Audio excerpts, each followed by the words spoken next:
Well, if you don't know who I am, my name is John.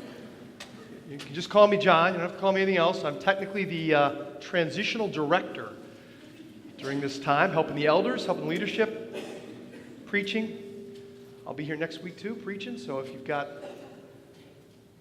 problems with my speaking, you're in trouble. I work for the district. I'm from Buffalo. I was a pastor there for 25 years.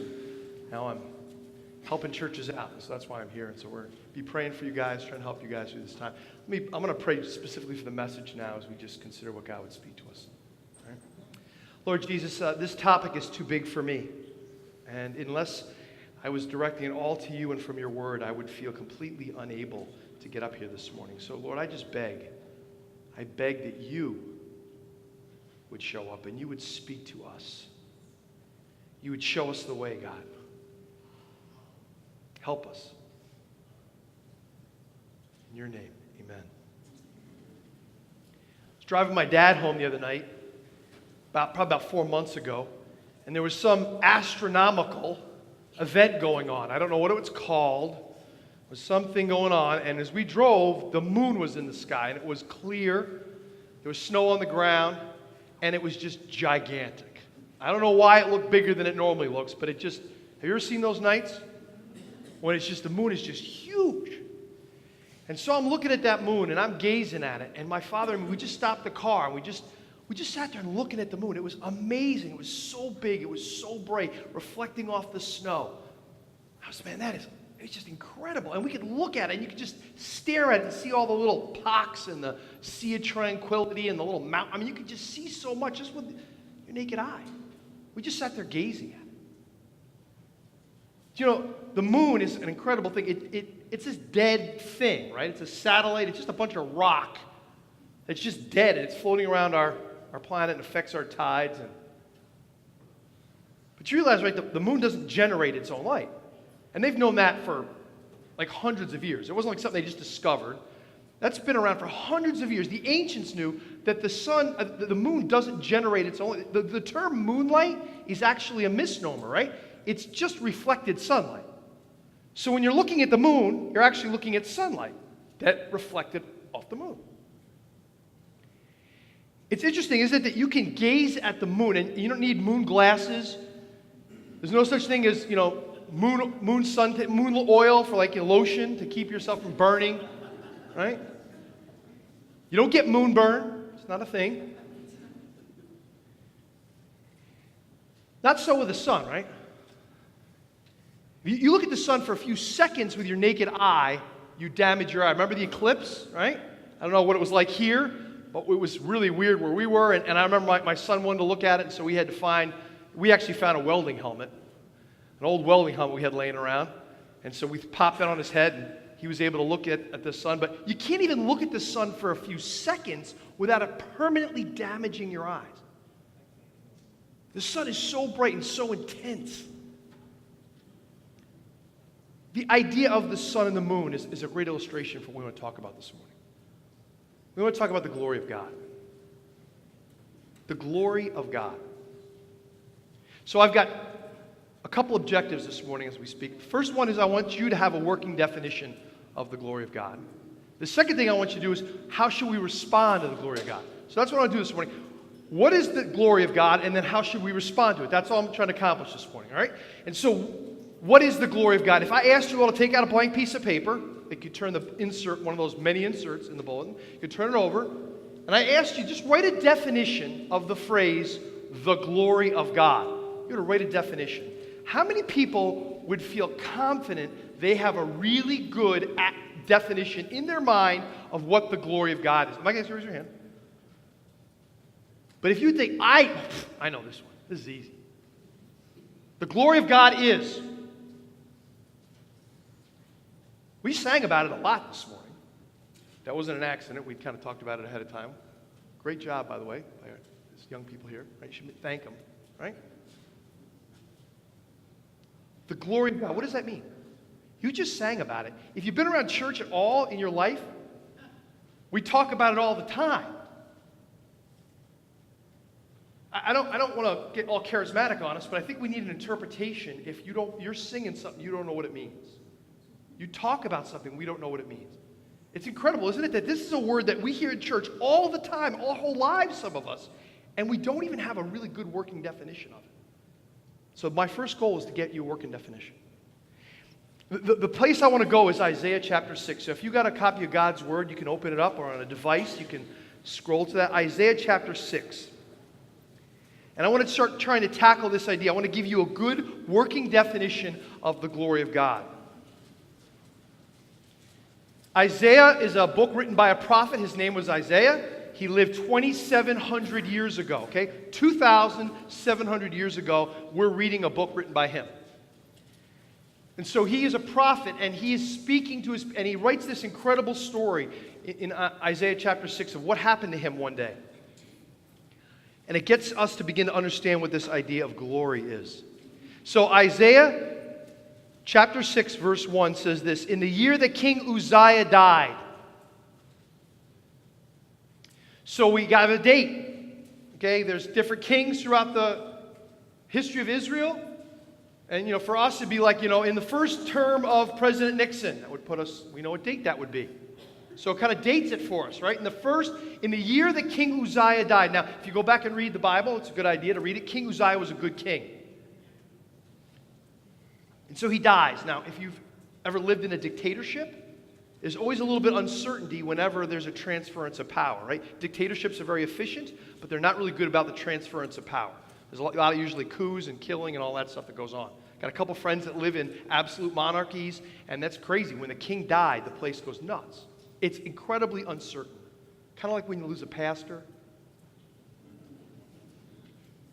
And so this is a time of uncertainty and insecurity. And so Isaiah is at the temple. And he says, "In the year King Uzziah died, I saw the Lord sitting upon a throne, high and lifted up, and the train of his robe filled the temple. I went to the house of the Lord, and I was praying, and I had this vision, and Isaiah gets to see God in the temple. And who is usually on the throne? King Uzziah. He's dead. Who's on the throne in the vision? God's on the throne. What a great way to reassure, right? The people. Guess who's on the throne? God's on the throne. Folks, you don't have a pastor. It's okay. God's still on the throne. And he says the train of his robe filled the temple. And so he has this vision. He's in the temple, and all of a sudden he sees God in this train of this robe. And the longer the train of your robe, the more important you were. And so God is so important, right? In that day and age, that was a symbol of importance. The longer, like in our day and age, might be the longer the limousine entourage, right? The more cars you see in the entourage, the more important the dignitary is, right? In this case, the longer your train was, the bigger, more important you were. And so his entire train of his robe fills the entire temple. And he sees God in the temple. Can you imagine going to temple and seeing God?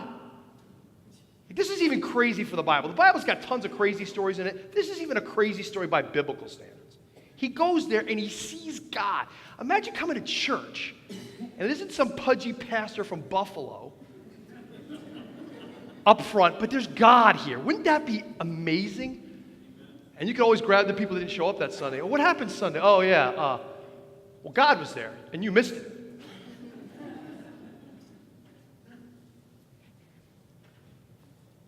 Above him stood the seraphim, these angelic beings.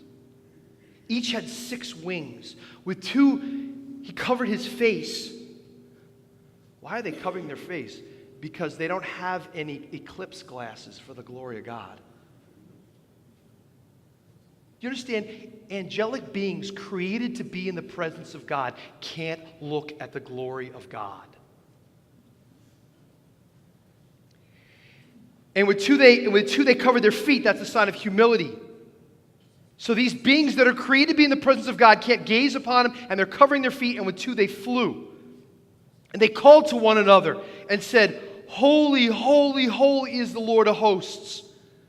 The whole earth is full." Now at this point, I would think, if I was going to guess the next thing in my fill-in, it would be, "Holy, holy, holy. The whole earth is full of his holiness," right? It doesn't say that. It says the whole earth is full of his glory. And the foundations of the threshold shook, and the voice of him who called, and the house was filled with smoke. Obviously, they didn't have smoke detectors, right? Can you imagine that scene? I mean, everything is shaking. You got these beings that are like in awe of the person they're created to be in the presence of. They're showing this. They're crying out. The smoke, the train. I mean, Isaiah is gazing up and seeing this, and it says, the earth is full of the glory of God. What does the glory of God mean? It's in the Old Testament earlier on, when the temple is built and the tabernacle is built and the glory of God comes in. And so let me give you a working definition, okay? We're going to accomplish our first test. Here's what the glory of God is, all right? So when you sing it, when you think about it, when you talk about it, you know what it is. The glory of God is this: the radiant beauty of the infinite perfections of God. The radiant, in other words, it's showing, it's being seen, okay? It's like God going public. It's the radiant beauty. It's the beauty of God. It's not, it's all who God is infinite perfections. And see, God has all these attributes, but it's not like he's got parts. He is one. He is completely unified. But he has all these amazing attributes. And so it's like you can see who God is. So get this, when you're the glory of God, you see his infinite what? Grace, his infinite love, his infinite power, his faithfulness, the beauty of it. You can see it radiating from him. All of his power, all of his justice. It's going public, it's going visual. You can see it. Everything that's perfect about God. Everything that's perfect about who God is. And you're just amazing.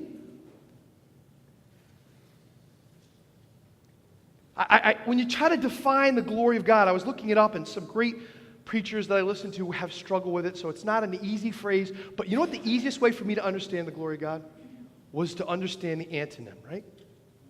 When you want a definition, you go the antonym, right? And for me, I get the antonym better than I get glory. The antonym for glory is shame.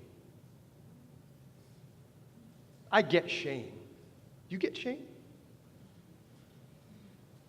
Shame is that which we want to hide. It's Adam and Eve hiding in the garden. It's us getting dressed this morning, right? I have a couple kids that have some pretty impressive physiques. And whenever it gets warm out, right? Sun's out, guns out. They glory in their physiques. Dad, not so much. Why? Shame. Imperfections. They could be physical, but they could be also mental. They could be emotional. They could be behavioral. You and I have, listen, in this room right now, every person understands shame. There's something you don't lead with. There's something you don't post about yourself. There's something you don't go into a job interview telling the potential boss about. All of us in this room get shame. God has nothing to be ashamed of. There's nothing about God that the only reason it needs to be hidden is to keep creation alive. God is infinitely beautiful, perfect in every way. And so the glory of God goes forth. Okay, next thing we want to tackle here is, what does seeing God's glory do to a person, or what should it do to us? Understanding who God is in his glory, how does that cause, or what kind of reaction should that cause in people? Well, I just want to look at some people in the Bible that saw the glory of God and see their reaction. Maybe we can learn from them. First up here, Isaiah. Okay, so Isaiah has this vision, right? He has this incredible vision of God. He doesn't take out his camera and start taking pictures. He doesn't start singing a song. He doesn't start dancing. What does he do? Think about what Isaiah does. When Isaiah sees the glory of God, he says, "Woe is me, for I am lost." Another way of saying it in another translation is, I'm undone. I'm done. I see God and I know who I am. All of a sudden, when I see who God is, I understand who I am. It's like all of a sudden I get a perspective I didn't have before. Here's the beauty and wonder of who God is. And here's me. I am a man of unclean lips, and I dwell in the midst of a people of unclean lips. I say things I shouldn't say, and everybody around me says things I shouldn't say. And I've just seen God. I've seen the King, the Lord of hosts. He is wrecked. He is wrecked. Moses, you want to study about the glory of God, study the life of Moses. But the first instance where he saw God's glory, right? Moses is an interesting character, right? On Mother's Day, he's kind of an interesting character to look at, right? How many mothers did Moses have? He had 2, right? His birth mom sent him down the river. Literally. I think that kind of would mess with your head a little bit. Okay, she saved his life, but babies don't know that. And he gets raised by Egyptians with his mom as the nursemaid. That's kind of screwy. It sounds like a Jerry Springer episode to me. And he's raised in a racist home. They hate Jews. And you're Jewish being raised by Egyptians. That's got to do some stuff to you. Got to explain some of Moses' issues. Moses has issues, folks. That's why I love Moses. He's got issues. Might be from his confused mother situation. I don't know. And he goes to try to deliver his people, and he murders a guy. He runs out into the desert, and is for decades is what on the just trying to escape. He's in like the witness protection program in Midian. And all of a sudden, he's herding his sheep one day, like he does every day. And he sees a bush that's on fire. It's nothing like Isaiah, folks. This is like, I don't think it compares to what Isaiah saw. He sees a bush that's on fire. It happens, bushes catch on fire, but it doesn't go away because those bushes usually just light up and they're gone. And so he goes over and says, well, why isn't that bush being burned up? So he gets close to it and a voice says, hey, you're staying on holy ground, take off your sandals. He takes off his sandals and the bush starts talking to him. And it starts saying, I'm the God of your fathers. I'm the God of Abraham, Isaac. I've heard your cry. And what does Moses do? About time. I tried to do this a whole bunch of years ago. Where were you then? Burning bush. What does he do? You know what it says in the scriptures? First thing his response was, he hid his face. Why? Moses is full of shame.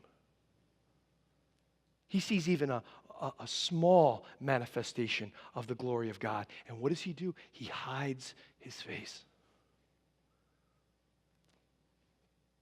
When you come in contact with the glory of God, it brings about a sense of who God is. And then all of a sudden, oh no, who I am. How about Job? Mentioned him a little bit last week. Job, right? The best guy on earth. Won the Academy Award. Best human being. In the best human being category, the winner is Job. I want to thank my mother.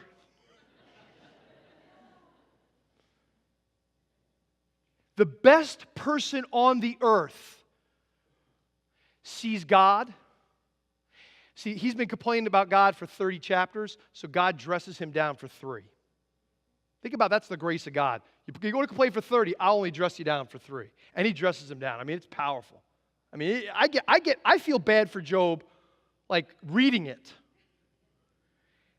And he just dresses him down. He says, and the Lord answered him, who is this to talk to me? And he answers him from the whirlwind. From a tornado, God is talking. Not a burning bush, not the beautiful glory in the temple, but from a tornado, God is speaking to him.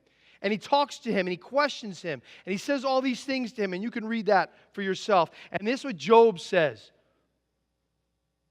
Job, when he says, I know that you can do all things, and no purpose of yours can be thwarted. Therefore, I have uttered what I did not understand, things too wonderful for me which I did not know. Hear and I will speak. I've heard of you with the hearing of the ear, but now that my eyes see you, your glory, what does he do? Therefore, I despise myself. For 30 chapters, he's been saying what a great guy he is. When he sees God, he despises himself and shuts his mouth. Folks, if you think you're all that, I get news for you. You're nothing compared to Job. And when Job saw God, he shut his mouth and despised himself before God. The glory of God wrecked Job. It wrecked him. New Testament, 2,000 years ago. Peter, the story of Peter's real quick, right? He meets Jesus through his brother in the beginning of the book of John, becomes a part-time disciple through the first few chapters of John, right? Part-time, he's a weekend warrior, he's a National Guardsman disciple. And then Jesus, in Mark chapter 1, after hanging out with him for 9 months, says to him, okay, Peter, full-time, enlist. And so Peter drops everything after having known Jesus for 9 months and follows Jesus, Mark chapter 1. Somewhere between Mark chapter 1 and Luke chapter 5, Peter says, I'm no good at this disciple thing. I didn't think it was going to be something else. I don't like it. And he goes back to the nets. Peter goes back to the nets a lot in his life. Whenever he's in trouble, whenever he's stressed, we don't know why. We don't know what it was. But Peter goes back to the nets. And so Jesus comes down to where he's fishing and he wants to preach. And they put me in the boat. And so Peter puts him in the boat. Fished all night and hadn't caught anything. And they pull off the water. And Jesus preaches a little bit. He says, hey, Peter, could you let down your nets for a catch? And Peter goes, you're a carpenter / mason, whatever they were. I'm a fisherman. That's not how the lake works, but because it's you, I'll do it. Lets down the nets and this giant catch of fish. Now, I don't know about you, but if I'm a fisherman and my job is to make money catching fish, and I have the biggest catch I've ever had in my life, my first thought is what? Get the fish into market and make some do-re-mi. Then when the boat starts sinking under the load of the fish, my next thought is, this boat is my livelihood. Let's save the boat. Not Peter. Jesus does this miracle, and it's like Peter has scales come off his eyes and says, look, here's this guy who he trumps me in everything, and then he can even beat me in fishing. And he falls on his face in the fish on the boat, not worrying about sinking, not worrying about the catch. And he is wrecked. He says, Jesus, get away from me, I'm a sinner. We don't sing that in our worship songs, do we? He saw God's glory, and he said, get away from me. Because I know who I am. Because I see who you are. So, the first response, if you've ever come in contact with the glory of God, it should wreck you. I was 15 years old when I was introduced to God. My family had a very low opinion of God and a very high opinion of people. And I'll never forget being 15-year-old, coming in contact with a holy God, and all of a sudden, all those self-esteem things my parents would say to me all the time, they just all disappeared. And I realized before a holy God, I was undone. I was wrecked. I love how Tozer puts it. He says this, the man who comes to a right belief about God is relieved of 10,000 temporal problems. So when you know who God is, all of a sudden, a lot of the problems of the world just disappear, he's saying. For he sees at once that these have to do with matters which at most cannot concern him for very long. But even if the multiple burdens of time may be lifted from him, the one mighty single burden of eternity begins to press down upon him with a weight more crushing than all of the woes of the world piled up on each other. The mighty burden is this, his obligation to God.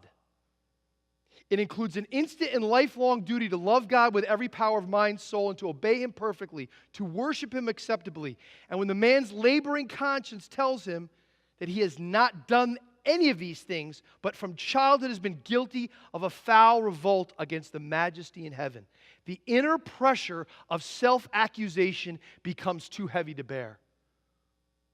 When you get to see who God is, you realize who you are, and all these problems go away, but all you think about is, that's God, and I know I have not lived up to that measure. The gospel can lift this destroying burden from the mind. But unless the weight of the burden is felt, the gospel can mean nothing to the man. And until he sees a vision of God high and lifted up, there will be no woe and no burden. Low views of God destroy the gospel for all who hold them. If I make God a buddy or a pal only, if I minimize who God is, I don't really think I owe him a whole lot. Therefore, when you tell me that Jesus can save me, I say, who needs saving? Can you imagine throwing a life preserver at somebody who isn't drowning? Our lost family and friends, we tell them about Jesus. They go, what are you talking about? I'm fine. Why? I'm comparing myself to that person. Compared to some of you, I'm great. I'm fine. I know we always use Adolf Hitler. We cart him out, right? Well, you're still not Adolf Hitler. What would we do without Adolf Hitler? We're a whole lot more like him, right? And we are like Jesus. We see who God is. See, if you think you're okay and you can get yourself to heaven, you have a low opinion of God and a high opinion of you. When you understand who God is and who you are wrecked. You are wrecked. And you're like, woe is me. And I remember being 15 and I was terrified. If I died, I was done for because I was guilty before a holy and majestic God.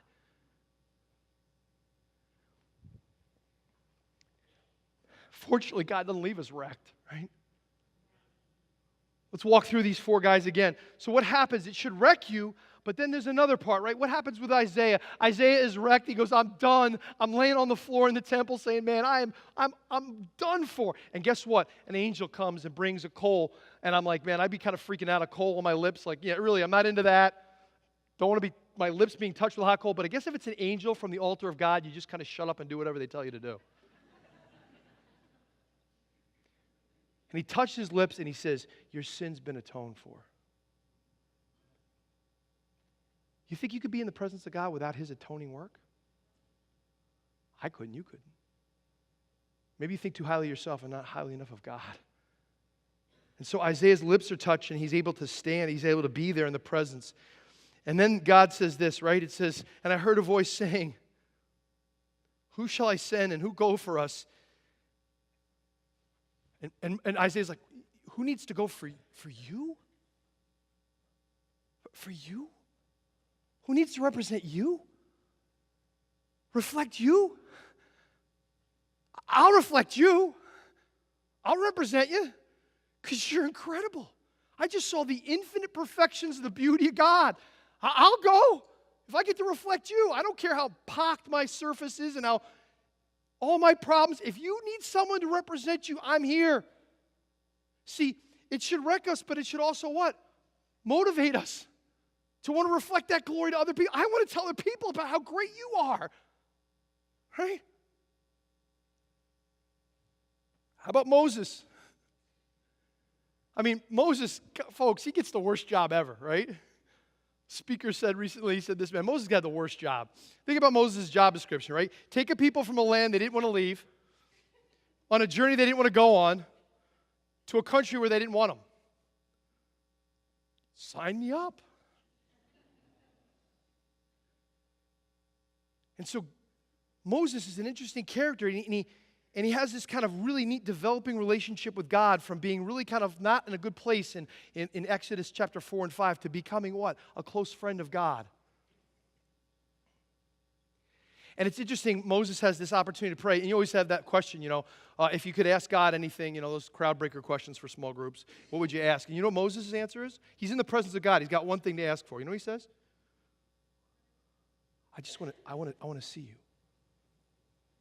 Show me your glory. That is an audacious prayer. I don't want money. I don't want wisdom. I don't care about my family. I don't care about my nation. I just want to see you in your radiant beauty of your infinite perfections. And God says, you can't handle that.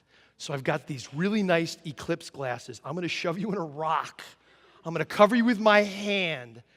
And then I'm going to walk by you, and you might just take a glimpse of my back as I walk by. That's all you can handle, or you're dead.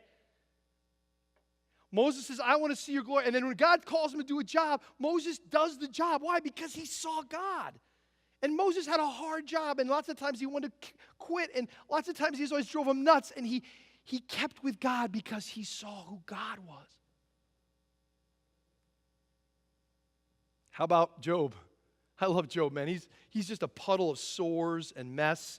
And not only is he physically a mess, and his family's all gone, his money's all gone, and now God just dressed him down. This guy is just crushed. And God said, and he's like, okay, I'm going to shut my mouth. I'm not doing nothing anymore. I'm just going to lay in this dust and ashes. I'm not going to do anything. I'm just going to sit here. And you know what God says? No, I got work for you to do. Job, get up. I got prayers for you to pray. I got intercession for you to do. For you to live a life. I'm not done with you, Job. I got stuff for you to do. I got to believe Job's okay with that now. Peter in the fish going, just get away from me. Just get away from me. I can't stand being in your presence because I feel so bad about who I am. You kill my self-worth, Jesus. You wreck it. And you know what Jesus says? Now, at this point, if I was Jesus, all right, let's all be thank God I'm not Jesus, but if I was Jesus and I had an employee quitting on me who has shown the kind of behavior that, I would like take that resignation. I'd say, okay, you fish, I'll find somebody else. Is it incredible to you that he goes, no, come on, get up. I'm gonna make you a fisherman. We're gonna do something different here. Come on, Peter. It's not about you. It's about me.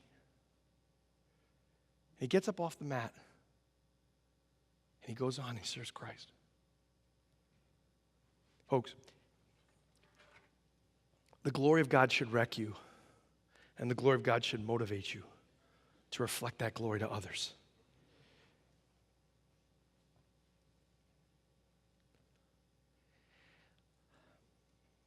Our job is to be instruments to reflect God's glory.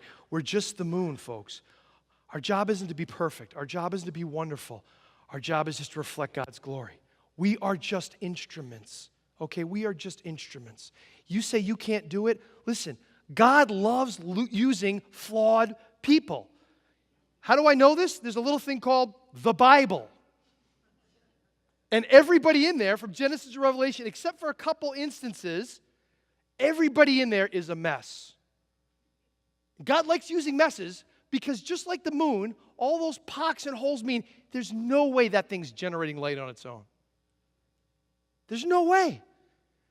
And so we try to reflect His glory. We try to just share with people who God is, not who we are.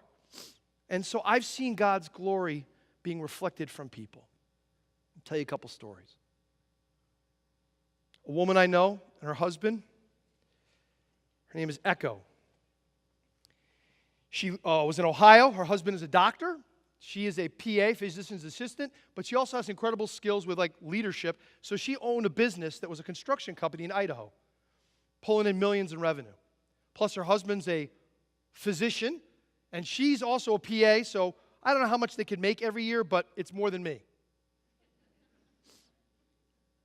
They get a call of God to go to Africa. They sell their business, move their family to southern Africa. They start working in some difficult conditions. Why? Because they feel like they want to reflect the glory of God. And so they're there working, and I had a privilege of going with them a number of times. It's called the Luke Commission. You can look it up online. And anything you see online, that's not been photoshopped. That's what really happens. I've been there. I've spent days with them. I've had them in my home. And this Luke Commission, what they do is they get up early in the morning to do a clinic, and they meet for a circle of prayer around 6, 7 in the morning. They pray, they get up in the vehicles that these people with their construction background, their medical background, have created mobile medical clinics. They go to rural schools where people can't get medical care, and they set up a clinic for a day. And when I mean a day, I mean a day. So they show up at the clinic, having had the village kind of clean out the place, get it all ready, advertise there's going to be a mobile clinic. They show up with nurses, with medication, with eyeglasses, with shoes, with wheelchairs, all sorts of stuff. They come in these trucks, and they show up, and they clean everything up, and they go and they examine all the kids in the school for different things. They give out AIDS medication. They give out all sorts of stuff. All day long. And they set up they actually set up a surgery in these classrooms. They clean it and they set up the surgery. And Echo has actually trained herself to do some surgeries. And they do surgeries. And their motto is, we don't leave the village till everyone is seen. So I'm there with my daughter. We're working with them. At about 11 o'clock at night, I'm completely smoked. Echo has been doing surgery inside a room with no ventilation. It's hot. She's completely gowned. They're just doing nonstop surgeries. At 11 o'clock at night, they say, okay, half the team can go home. That was me and that team. I'm like, yes. The rest of us are going to stay until all the surgeries are done. She is hooked to an IV. She cannot drink enough to do the surgeries. So imagine having your surgeon hooked to an IV. That would be interesting. So she's so dehydrated all the time, they constantly are changing her IV bag, and she's doing surgeries. At 4 in the morning, an emergency surgery shows up. They stay till 7, 25 hours straight. She did this while she was 8 months pregnant. I wouldn't have believed it if I didn't see it with my own eyes. I saw the glory of God. Is Echo perfect? No, she's got pox and dark spots. And I saw the glory of God surrendering all that wealth and all that comfort to what? Reflect the glory of God in those villages. A friend of mine was selling his house. He was getting married. He was older. He was marrying a widow, and they were kind of older couple. They were getting married. They both got saved. They're both fine Christians. They were getting married in the church. And they had 2 houses, so they had to sell one and move into the other. And so my friend's selling his house. What do you do when you sell your house? Try to get the best price. There was a single mom who had adopted 2 kids from Guatemala in our church, and they were living in a nasty little hovel. He walked up to her and said, Judy, I want to sell you my house. She said, I work at a Christian school. I'm a single mom. I can't afford your house. He said, how about for this price? He sold it to her for $50,000 under market. That's the glory of God. In my church, there was a couple that used to run a ministry at a nursing home, and they would come late every Sunday to church. And everybody in the church just thought they slept in late. But I knew the backstory, and the backstory was they put a church service on in a nursing home, a really nasty nursing home near us, every Sunday.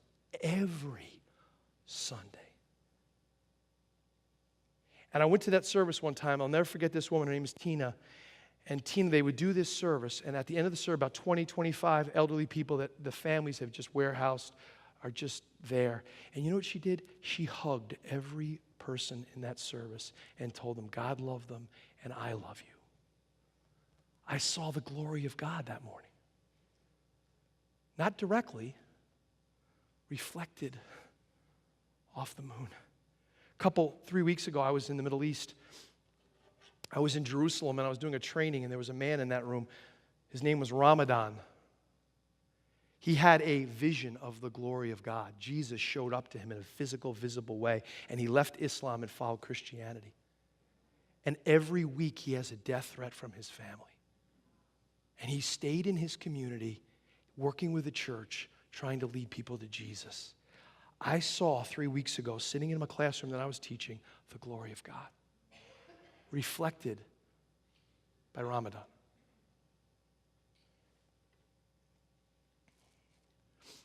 So my kids took school, and they went to school, and it helped me because I needed another run through. A lot of it didn't catch the first time. So when you have 5 kids and they go through school, and they taught them about the moon, and I didn't know this as a kid. I didn't study this. I must have been asleep during that class, but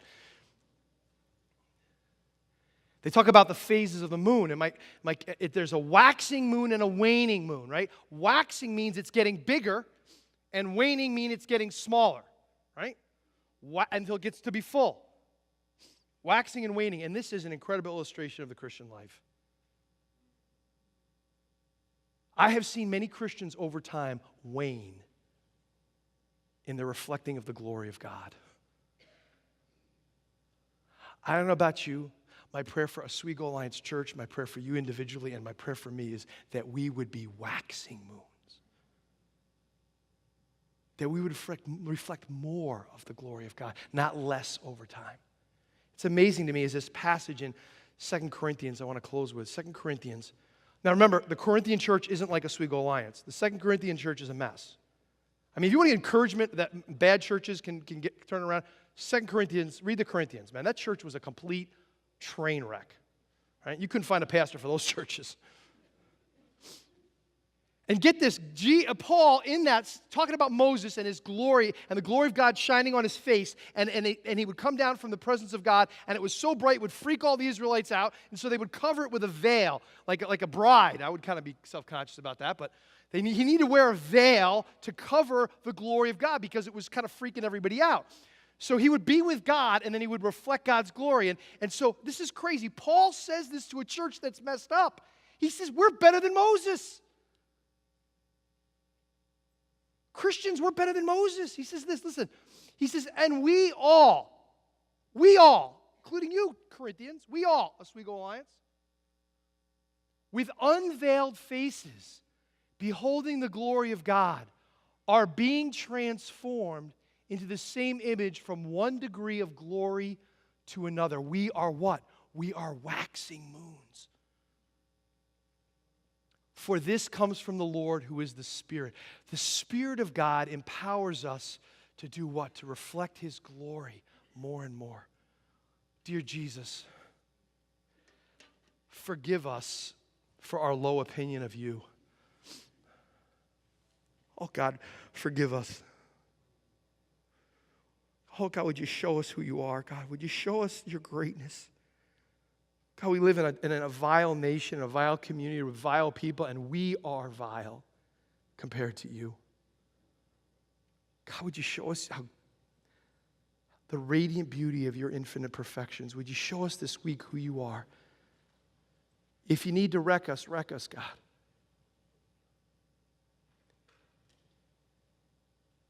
God, may we reflect your glory. May we shine forth who you are into this dark world, God. Please, Jesus, help us. Amen.